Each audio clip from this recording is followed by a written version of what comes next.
C'est aussi important de parler de la biodiversité et des solutions qu'on peut apporter pour sa protection. Avec notre consultant émérite Cédric Lombardo, on en reparle aujourd'hui. On avait déjà ouvert le sujet la semaine dernière. Bonjour Cédric. Bonjour Alice, bonjour. Alors Cédric, la biodiversité, c'est tout le monde qui nous entoure. On ne le dira jamais assez. C'est la richesse du monde animal et végétal. Le monde style Adam et Ève, vraiment pur, quoi, sans déchets, sans soucis, voilà, sans la pomme, soit dit en passant. Alors, et le serpent également. Sans la pomme et le serpent. 145 experts venant de 50 pays se sont donc réunis en France, mesdames et messieurs, pour début mai, pour dresser un état des lieux de la biodiversité dans le monde. Qu'est-ce qui se passe? Qu'est-ce qui gêne l'épanouissement de cette biodiversité? Qu'est-ce qui la freine? Qu'est-ce qui la dérange? Et tutti quanti. Alors, l'IPBES, c'est ce groupe de chercheurs, a passé en revue près de 15 000 rapports. Tenez-vous bien, 15 000 rapports scientifiques et étatiques. Le bilan? Bon, cette richesse, comme il fallait s'y attendre, mesdames et messieurs, est en danger. La principale cause, bien évidemment, l'homme. C'est nous. Et comme je le disais tantôt, la semaine dernière, nous avons présenté les dangers liés à la dégradation de la biodiversité. Il s'agit à présent d'apporter des solutions à l'urgence. Comment parvenir à une meilleure conservation de la biodiversité? Quelle politique est la stratégie pour une meilleure gouvernance de la faune et de la flore? Biodiversité, quelles solutions de protection? C'est le thème de ce jour. Bonjour Cédric. Rebonjour. Alors Cédric, ça va bien? Cédric est grand consommateur de vin, soit dit en passant. Alors Cédric, petit rappel, que nous apporte la biodiversité? Que nous apporte la biodiversité? Déjà, elle nous a apporté le fameux serpent dont on parlait au tout début, avec la pomme. Donc qui a témoigné, soit dit en passant. Il y a un rebondissement. Mais surtout, la biodiversité, elle nous fournit l'oxygène, le plancton de l'océan qui nous permet de respirer, les arbres de la terre qui nous permettent de respirer. La biodiversité, c'est aussi quelque chose de très intéressant que sont en train de faire les gens à New York. La ville de New York est en train de réintroduire 1 milliard d'huîtres dans ses eaux, tout simplement parce qu'une huître est capable de filtrer 4 litres d'eau par heure. Et donc, pour purifier l'eau, plutôt que de prendre des machines, des ceci, cela, etc., qu'est-ce qu'ils font?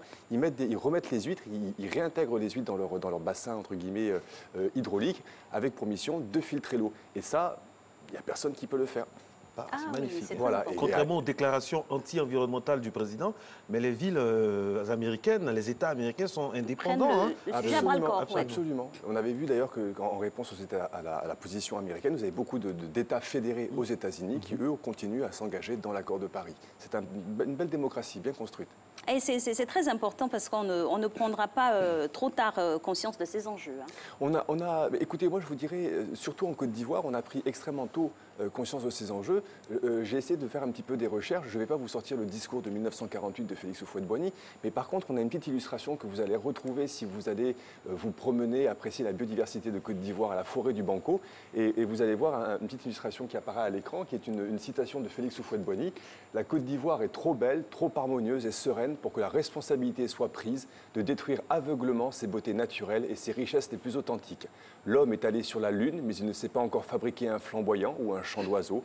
Gardons notre cher pays d'erreurs irréparables qui pourraient dans l'avenir l'amener à regretter ses oiseaux et ses arbres. Cédric, ça c'est en quelle année? En 1900? Alors ça, c'était beaucoup plus tard, c'était une citation qu'il a faite, mais la première position que l'on voit de Félix Houphouët-Boigny sur la protection de la biodiversité, de l'environnement en Côte d'Ivoire, date de 1948. La stratégie ayant été à l'époque de dire, bon, il faut qu'on parte sur un monde agricole, mais par exemple, n'allons pas trop vite dans l'exploitation des richesses minières, parce que là, les dégâts sont irréparables. Alors, depuis cette fameuse phrase du visionnaire, du grand bâtisseur de la Côte d'Ivoire moderne, qu'est-ce qui est fait en Côte d'Ivoire concrètement pour protéger la biodiversité, Cédric? Alors, il y a beaucoup d'actions qui ont été mises en place et on ne le dira jamais assez. On a eu une très belle stratégie de développement et on a encore une belle stratégie de développement. Mais je voulais vraiment vous présenter une initiative, donc toujours à l'époque de Félix Houphouët-Boigny, on était dans les années 1967. C'est le Centre national floristique. Et c'est le premier élément vidéo qu'on vous présente ce matin. Quelle a été la première stratégie de conservation de la biodiversité qui a été mise en place en Côte d'Ivoire? Et nous aurons le plaisir d'écouter son directeur, M. Ouattara. Le CNF abrite ce que nous appelons l'herbier national, qui est riche de plus de 450 espèces de la flore de Côte d'Ivoire, en 2, 3 ou 4 échantillons.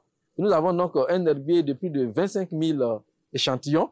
Et nous avons un arboretum qui fait environ 5,5 hectares et une jachère d'environ 6 hectares. Et nous avoisinons à peu près 10 à 10,50 hectares d'espace de conservation de la flore. Nous accueillons donc des chercheurs pour identifier les espèces de plantes. Nous accueillons des étudiants pour faire des visites guidés. Nous accueillons également des écoliers dans le cadre de l'éducation environnementale. Et dans un second temps aussi, nous participons à tout ce qui est activité de recherche sur les plantes. Et nous animons plusieurs conférences pour éveiller la conscience populaire sur les dangers qui guettent la diversité biologique en général et les plantes en particulier. Ce patrimoine peut nous aider à reconstruire la biodiversité sur le territoire, d'autant plus que le CNF est un modèle, j'allais dire, unique au sein de Cocody, où nous avons une multitude d'arbres semenciers. Les semenciers, c'est les arbres qui produisent des graines, des semences. Et donc aujourd'hui, nous avons ici une banque de semences vivantes.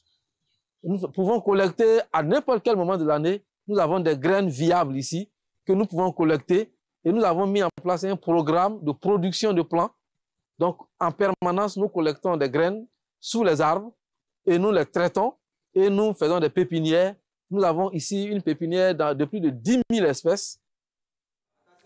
C'est un véritable joyau environnemental, hein. Il a été créé, ce centre, quand exactement? Alors, il a été créé de mémoire en 1967 et grâce à un homme qui s'appelle Laurent Akéassi, qui était un de nos chercheurs au mérite, malheureusement qui nous a quittés, mais qui est vraiment celui à qui on doit toute la stratégie, d'ailleurs toute la compréhension de la richesse de la biodiversité de Côte d'Ivoire. Il avait réussi à convaincre à l'époque de l'importance, alors que les dangers n'existaient pas. Je veux dire, en 1960, on n'était pas très nombreux en Côte d'Ivoire. Mais il avait compris déjà quels étaient les enjeux, il avait suffisamment de passion pour avoir réussi à convaincre le gouvernement de Côte d'Ivoire de créer cette stratégie de biodiversité. Et le CNF, vous le verrez très simplement, il est à l'université Félix Houphouët-Boigny. Et quand vous allez rentrer à l'intérieur, c'est un lieu qui est ouvert à tous. Vous pouvez rentrer dedans, vous pouvez vous déplacer. Ils ont vraiment une stratégie d'accueil du grand public pour montrer justement toute cette richesse que nous avons encore. Aller en famille, pique-niquer, tout ça, profiter de la nature. Exactement. Alors Cédric, le CNF, on l'a bien vu, hein, est plus centré sur tout ce qui est végétal, on l'a compris. Alors quid des espèces animales? Alors pour les espèces animales, de nouveau, on a une très belle stratégie dans ce pays. Ce sont les aires protégées de Côte d'Ivoire. Donc c'est un domaine aujourd'hui qui est sous mandat de l'OIPR, Office ivoirien des parcs et réserves. Mais vous avez ce qu'on appelle la diagonale écologique qui va de Taille, la forêt Taille, jusqu'à la forêt de Bouna. Et tout un ensemble d'espaces ont été mis en place en Côte d'Ivoire justement pour protéger à la fois le monde végétal, mais aussi et surtout le monde animal.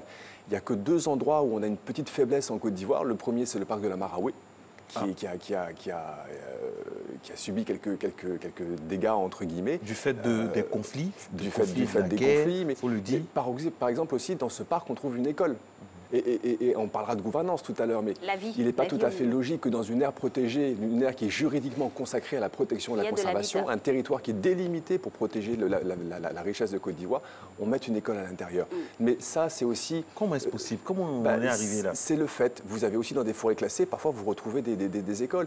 En fait, c'est lorsque les choses s'installent, elles se mettent en place progressivement, et c'est le fait, les situations de fait qui nous amènent à ces circonstances, au détriment des situations de droit. Donc voilà.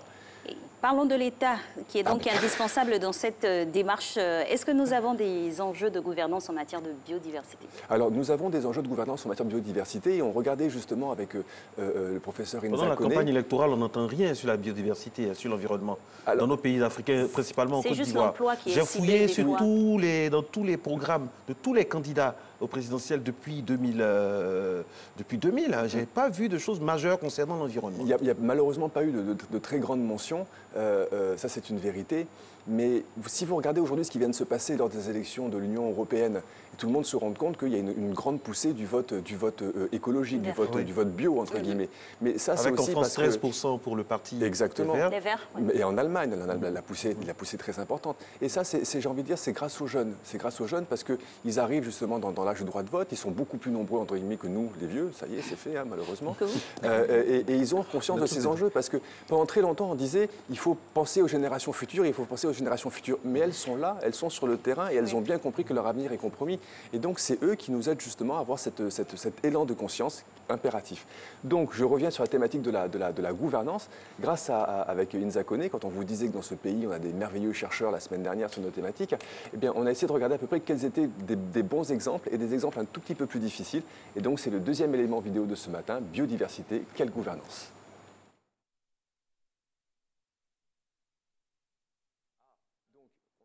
On a un tout petit souci. Dans cet élément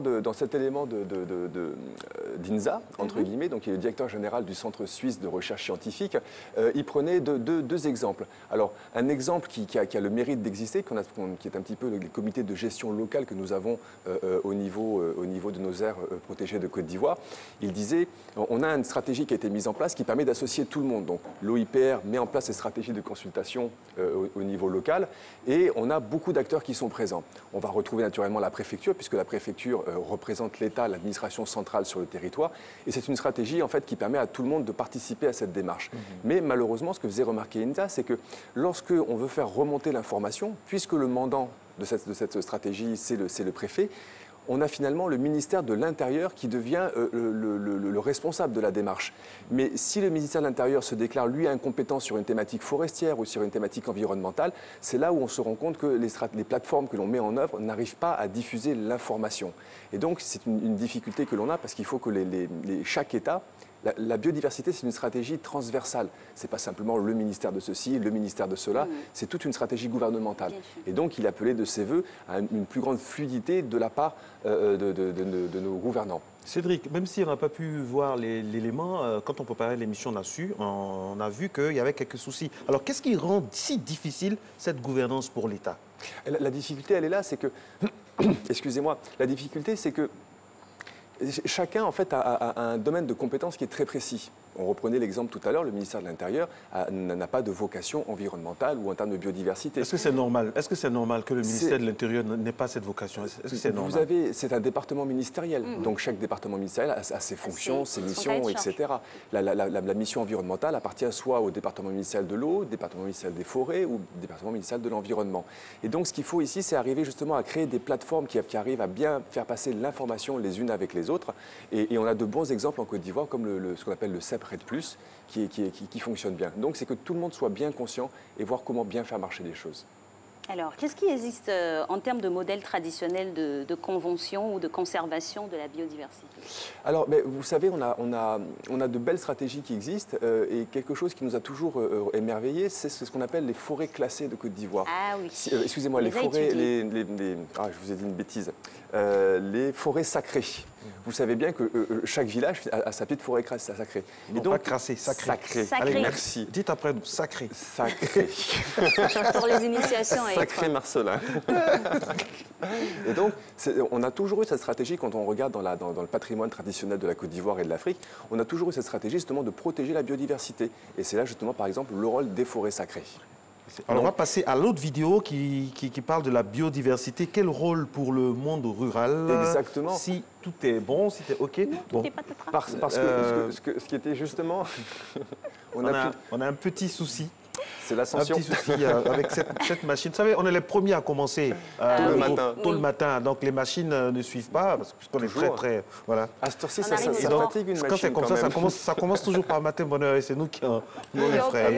Et ça dure depuis 2016. Mais on fait avec. On fait avec. Et nous voilà dans un fond noir. Dans un fond noir. Mais c'est tout ça aussi. Aucune vision d'horreur. On va essayer de se... pas peur, je vois à la maison. Avec ces deux messieurs noirs, les Men in Black, là. Voilà, tout n'est pas perdu. On va vraiment... Heureusement qu'il y a l'humain. Il y a l'humain qui existe. Alors, Cédric, est-ce qu'il existe des modèles traditionnels de conservation de la biodiversité? Absolument. Donc, comme on disait tout à l'heure, la forêt sacrée, par exemple, c'est vraiment quelque chose qu'il faut que l'on encourage, qui nous permet justement d'avoir des stratégies qui sont autonomes, qui ne dépendent pas de l'État, qui ne dépendent pas mais qui dépendent vraiment de la volonté du peuple, j'ai envie de dire, qui permettent d'avoir des endroits où on va tout protéger. Et naturellement, ces forêts sacrées vous montrent aussi l'importance de la biodiversité pour les populations. Parce que parfois, on a besoin de telles plantes, de tels éléments, justement, dans les rites de passation que nous avons.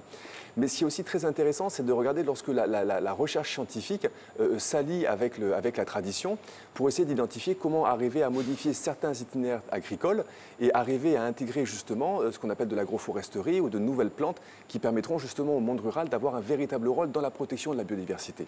Parce qu'aujourd'hui, le défi, c'est lequel? C'est que nous devons croître, nous devons nourrir nos populations et nous occupons le territoire. Maintenant, comment arriver à concilier ces impératifs de croissance et ces impératifs de protection de l'environnement? Là, vous parlez du monde rural et de la biodiversité en relation. À part l'agroforesterie, comment prendre en compte la biodiversité dans l'agriculture, par exemple? Alors,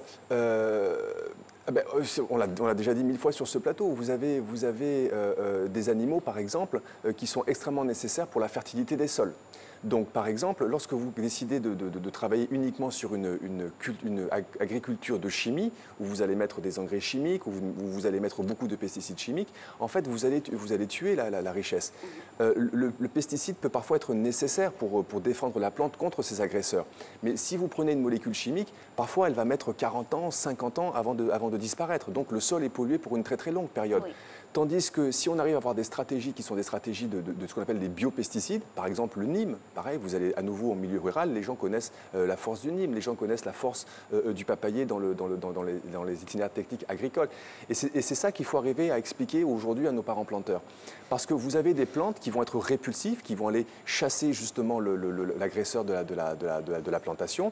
Vous en avez d'autres qu'on appelle des plantes sacrificielles, où justement on les plante parce qu'on sait que tous les prédateurs vont arriver et vont se focaliser sur celle-ci. Puisque les prédateurs vont manger cette plante, ça veut dire que les autres cultures seront protégées. Et c'est ça aujourd'hui qu'il faut dont on doit faire la promotion, parce qu'il est nécessaire qu'on arrive à bien comprendre la richesse végétale que nous avons, comment l'intégrer dans nos différentes plantations, de telle sorte à ce qu'on n'ait plus besoin d'apporter des intrants chimiques, mais qu'on arrive à jouer sur différentes associations végétales pour qu'une plante vienne protéger l'autre. Intrants chimiques, le mot est lâché. Alors, un monde sans pesticides, est-ce que c'est possible, Cédric? Un monde sans pesticides, c'est possible. Alors, je vous dirais, c'est encore plus possible lorsque l'humidité est moins forte, parce que vous savez que plus il fait chaud, plus il y a d'humidité, plus il y a de vie. C'est le principe de nos forêts tropicales. Et plus vous allez retourner dans un monde où il y a de la chaleur mais pas beaucoup d'humidité, vous aurez beaucoup moins de vie. Donc, dès qu'on va rentrer dans ce qu'on appelle, nous, les savanes humides, c'est-à-dire qu'on va arriver vers Béoumi, Boaké, etc., on aura moins de pression de la part des parasites. Et donc, il sera beaucoup plus facile de mettre en place des stratégies d'agriculture biologique. Vous avez en Côte d'Ivoire des entreprises qui font de la banane bio. Qui vient de Côte d'Ivoire et qu'on va arriver à exporter vers d'autres pays. C'est au moment où on rentre plutôt dans ce qu'on appelle le tropical humide, nos régions forestières, où la vie est tellement riche que c'est un petit peu plus difficile d'arriver à travailler. Mais de nouveau, on a été sur la Lune.